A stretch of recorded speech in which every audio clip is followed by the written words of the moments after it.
Imagine living in a country where your faith is watched, your prayers are counted, and your beard might get you stopped by police on your way to the grocery store. Now imagine that same country has over 20 million people who share your faith, making it home to one of the largest Muslim populations in all of Europe. That country is Russia. And the story of Islam inside its borders is one of the most complicated, surprising, and misunderstood stories in the entire world. Today, we are going inside that story. Most people in the West think of Russia and they picture Orthodox churches, golden domes, cold winters, and vodka. And sure, that picture is not entirely wrong. But it is massively incomplete. Because running alongside that image, deep in the history and the geography of this enormous country, is a tradition of Islam that stretches back well over 1,000 years. We are not talking about recent immigration. We are not talking about a small minority tucked away in a corner. We are talking about communities with roots so deep they predate the Russian Empire itself. So how did this happen? How does it feel to be Muslim in Russia today? What are the challenges, the freedoms, the contradictions? Let us start from the beginning, because this story makes a lot more sense once you understand where it comes from. Russia is the largest country in the world by land area. It covers 11 time zones. Within those borders live hundreds of different ethnic groups, speaking hundreds of different languages. And many of those groups have been Muslim for centuries. We are talking about the Tatars of the Volga region, one of the oldest Muslim communities in all of Russian territory. We are talking about the Bashkirs, the Chechens, the Ingush, the Avars, the Karakas, the Nogais, and dozens more. These are not converts from recent decades. These are peoples whose great-great-great-grandparents were praying to Allah when Russia as a modern nation did not even exist yet. The Tatars are particularly important to understand. After the Mongol invasions of the 13th century, much of what is now Russia fell under the rule of the Golden Horde, a Mongol state that eventually adopted Islam. Tatar Muslims have lived along the Volga River for so long that their mosques and their culture are as much a part of the Russian landscape as anything else.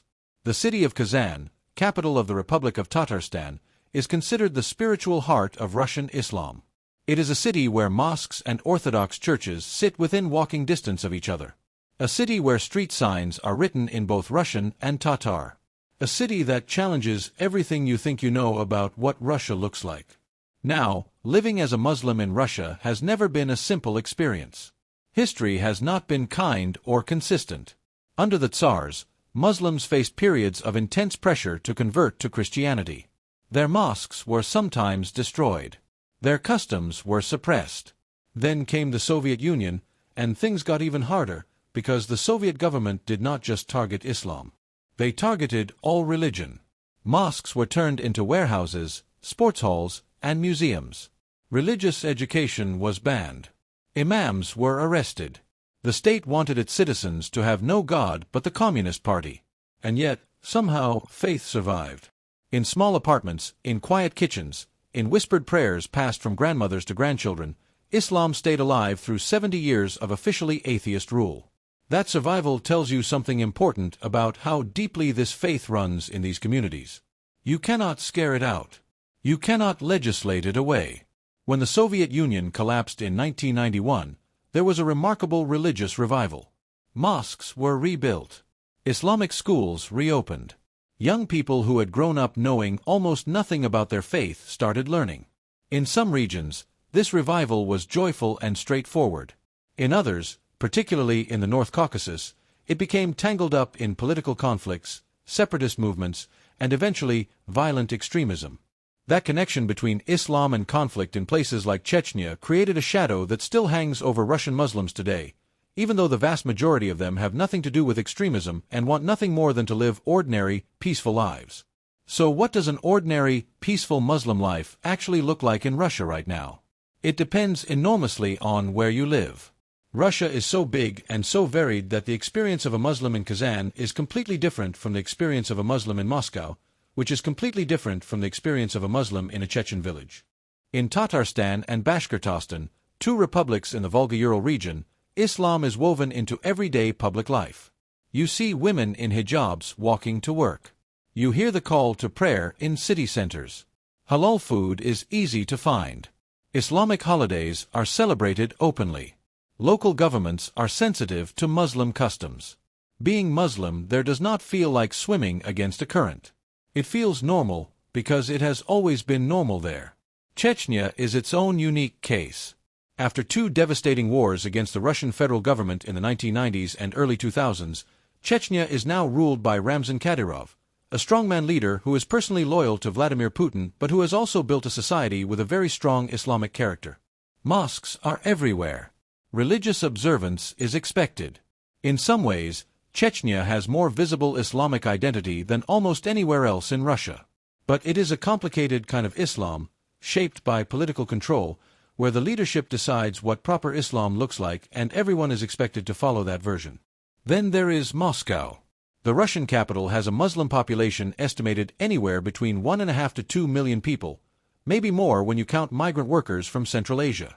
Moscow has 4 official cathedral mosques, which sounds like a lot until you realize that the city has millions of Muslim residents and hundreds of Orthodox churches.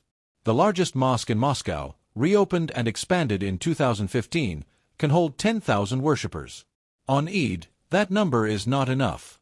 Tens of thousands of Muslims spill out onto the streets around it, praying on newspapers and plastic sheets because there is simply no room inside. That image, that sea of people praying on a Moscow sidewalk, tells you something important about the gap between the size of the Muslim community and the infrastructure available to serve it. One of the biggest everyday challenges for Muslims across Russia is the question of identity. Russia has a strong national culture, and that culture is strongly associated with the Russian Orthodox Church. The church and the state have grown very close in recent decades. Vladimir Putin regularly appears at Orthodox ceremonies. The government uses the language of Russian Christian civilization when talking about Russian values. This creates a subtle but real pressure on Muslims. There is sometimes an unspoken message that to be truly Russian, you need to be Orthodox, or at least culturally Orthodox. And for people whose families have been Muslim for 1,000 years, people who are just as Russian as anyone else, that message can feel deeply unfair.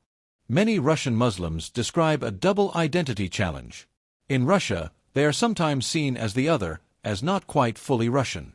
But if they travel to places like Saudi Arabia or Turkey, they are treated as Russian first, not as fellow Muslims. They end up belonging fully to neither world, which is a disorienting and exhausting place to be.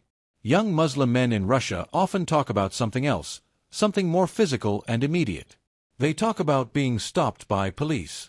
Profiling is a real and widely reported experience. If you are a young man with Central Asian features or a beard associated with religious observance, you are more likely to be checked, questioned, or detained. This happens on the Moscow metro. It happens near mosques after Friday prayers. It happens in ordinary street checks. It is not official policy, but it is a pattern that thousands of people report experiencing. After major terror attacks anywhere in Russia, or even abroad, the scrutiny increases. Muslim communities hold their breath, hoping no connection will be drawn to their faith, knowing that even a distant connection will bring new suspicion down on ordinary people who have done absolutely nothing wrong. This is not unique to Russia, of course. Muslims in many countries around the world know this feeling. But in Russia, where the government has broad security powers and accountability is limited, the consequences of that suspicion can be more severe. There is also the question of what kind of Islam is allowed. The Russian government does not ban Islam, but it tightly controls it. There is an official Muslim religious establishment, a system of muftis and spiritual boards that are recognized by the state and expected to operate within state-approved boundaries. These official institutions promote what the government calls traditional Islam, meaning Islam that is compatible with Russian patriotism, social stability, and loyalty to the state. Anything outside that definition is treated with deep suspicion. Certain Islamic texts are banned in Russia. Hizb-ut-Tahrir, a non-violent Islamist political movement, is designated as a terrorist organization by Russian courts, even though most Western governments do not classify it that way. Jehovah's Witnesses are banned entirely. And a wide range of Islamic educational materials that are widely used in the rest of the Muslim world are listed as extremist literature, meaning that simply owning them can get you in serious trouble. This creates a strange situation where the state simultaneously says it respects Islam while also putting strict limits on how Islam can be practiced and what Muslims can read and discuss. For devout Muslims who want to engage deeply with their faith, explore Islamic scholarship, and discuss ideas about how Muslims should live, these restrictions can feel suffocating. Women who wear the hijab face their own specific challenges. There is no national ban on the hijab in Russia, unlike in France or some other European countries. But there are pressures and conflicts that arise regularly. Some schools and workplaces discourage or quietly prohibit the headscarf. There have been legal battles over the right to wear hijab in schools in certain regions. Some regions have even introduced formal restrictions. Women who wear the niqab, the face veil, face much stronger social disapproval and in some places outright bans. Navigating public life while visibly Muslim requires a constant, low-level management of other people's reactions that non-Muslim Russians never have to think about. And yet, at the same time, many Muslim women in Russia describe a strong sense of community and belonging within their faith. Islamic women's circles, charity organizations, and educational groups are active in many cities. Social media has created networks where Muslim women across Russia connect, share, support each other, and organize. Faith, for many of them, is not something imposed by outside force. It is a genuine, chosen, central part of who they are, and they defend it with pride. There is another dimension to this story that became very visible in recent years: the war in Ukraine and Russian foreign policy more broadly. The Russian government has tried to position itself as a defender of Muslim interests in some global contexts, pointing to its relationships with countries like Iran, Syria, and various Gulf states. At the same time, the war in Syria involved Russian military force supporting a government that many Muslims around the world saw as committing crimes against Muslim civilians. Russian Muslims were put in a difficult position, expected to support their government's foreign policy while watching Muslims elsewhere suffer under Russian bombs. The war in Ukraine added more complexity. Some Muslim minorities in Russia, particularly Crimean Tatars who were already living under difficult conditions since Russia's annexation of Crimea in 2014, found themselves caught between Russian state power and their own sense of solidarity with Ukraine. Their story is one of the most painful and underreported within this broader picture.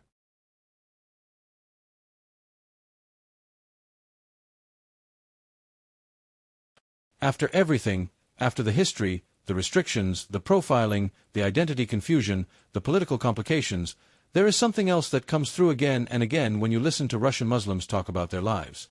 And that is resilience, warmth, community, pride. Muslims in Russia pray together. They celebrate Eid with enormous family gatherings. They fast together through long Ramadan days. They build businesses in their communities. They raise children who go to university, become doctors and engineers and artists, and who still know how to recite the Quran. They argue passionately with each other about what it means to be both Russian and Muslim and how to navigate a society that does not always make that easy. They are not a monolith. They disagree. They are diverse, generationally, ethnically, ideologically. They are, in other words, exactly what you would expect from 20 million people with more than 1,000 years of history. Islam in Russia is not going anywhere. It has survived Tsarist suppression. It has survived Soviet atheism. It will survive the current political pressures too, because it is not a foreign import or a passing trend. It is one of the oldest and most deeply rooted parts of Russian civilization, whether the dominant narrative acknowledges that or not. The real question is not whether Islam belongs in Russia. It absolutely does. The question is what kind of space Russian society and the Russian state are willing to make for their Muslim citizens. Will that space grow or shrink? Will suspicion give way to genuine inclusion? Will the story of Russian Islam be told honestly, with all its complexity and all its richness? Those questions do not have easy answers today. But the fact that 20 million people are living those questions every single day, praying, fasting, raising families, building communities, and insisting on their place in the story of their country, that itself is remarkable. That itself is a story worth knowing. And now you know it a little better. If this video made you think, if it surprised you, if it changed even one assumption you had about Russia or about Islam, please do something simple. Hit the like button. It genuinely helps more people find this content. Share this video with someone you think would find it interesting. Drop a comment below telling me what surprised you most, or tell me where you are from and what you know about Muslim communities in your own country. Every comment adds to a conversation that I think really matters. And if you want more videos like this, videos that go beneath the surface of the stories the mainstream rarely tells properly, subscribe and turn on notifications so you never miss one. There is so much more to explore, and I want to explore it with you. See you in the next one.